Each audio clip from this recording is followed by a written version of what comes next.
Corona संकट के बीच पश्चिम बंगाल में राजनीतिक विवाद की एंट्री हो गई है। दरअसल गृह मंत्री अमित शाह ने पश्चिम बंगाल की मुख्यमंत्री ममता बनर्जी को चिट्ठी लिखी। इस चिट्ठी में गृह मंत्री ने प्रवासी मजदूरों की एंट्री को रोके जाने का आरोप लगाते हुए पश्चिम बंगाल सरकार से सवाल पूछे हैं। इस चिट्ठी में गृह मंत्री अमित शाह ने कहा है कि ये अन्यायपूर्ण होगा कि जिस तरीके से प्रवासी मजदूर वापस लौटना चाहते हैं, अगर उनकी ट्रेन को इजाजत नहीं मिलेगी तो ये अन्यायपूर्ण होगा। साथ ही प्रवासी मजदूर 2 लाख के करीब हैं, ये वापस बंगाल लौटना चाहते हैं, लेकिन पश्चिम बंगाल की सरकार उनको इजाजत नहीं दे रही। इसी चिट्ठी को लिखते हुए पश्चिम बंगाल सरकार से गृह मंत्री ने कई सवाल पूछे हैं। लिहाजा जैसे ही चिट्ठी का ये पूरा सार सामने आया, नया राजनीतिक विवाद छिड़ गया। इस पूरे मामले को लेकर तृणमूल कांग्रेस हमलावर हो गई।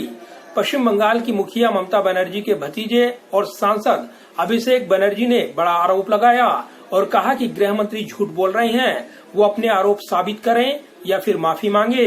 इस पूरे विवाद पर तृणमूल कांग्रेस ने राजनीतिक विवाद पैदा करने का आरोप लगाया। I've been studying you very, very carefully and the way you work. When you cannot convince people, you do 2 things. You either confuse them or you go to sleep. This time you try to do both. इस बीच कांग्रेस भी तृणमूल कांग्रेस के साथ दिखाई दी।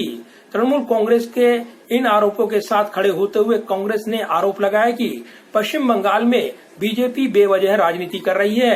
अभी तक गृह मंत्री Amit Shah corona संकट के चलते राज्यों में जो हालात हैं उन पर कुछ बोल नहीं रहे थे, लेकिन जैसे ही पश्चिम बंगाल के हालात को लेकर, प्रवासी मजदूरों को लेकर ये विवाद शुरू हुआ तो चिट्ठी लिख डाली। क्या वो अपने शासित राज्यों में भी चिट्ठी लिखेंगे? आश्चर्य इस बात का है कि गृह मंत्री श्री अमित शाह जी ने आज लॉकडाउन में पहली बार बयान दिया है और 40 दिन से अधिक लग गए मजबूर मजदूर के लिए अपनी आवाज उठाई है और चुप्पी तोड़ी है।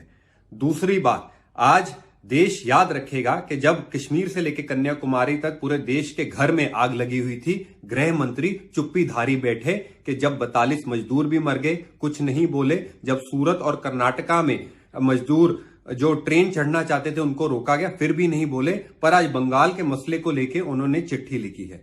पहले तो श्री अमित शाह को ऐसी ही चिट्ठी गुजरात और कर्नाटक की सरकार को भी, जहां भाजपा राज है, लिखनी चाहिए, जो मजदूरों को अपने घर वापस नहीं जाए। विवाद की शुरुआत पहले से ही हुई है और पश्चिम बंगाल में लगातार अलग अलग राजनीतिक मुद्दों को लेकर घमासान दिखाई दिया है, लेकिन कोरोना संकट के बीच गृह मंत्री अमित शाह की इस चिट्ठी ने नया राजनीतिक विवाद खड़ा कर दिया है। लिहाजा बीजेपी ये आरोप लगा रही है कि पश्चिम बंगाल सरकार प्रवासी मजदूरों को लेकर यहाँ पर वो आंकड़े नहीं देना चाहती, साथ ही प्रवासी मजदूरों की एंट्री भी रोक रही है।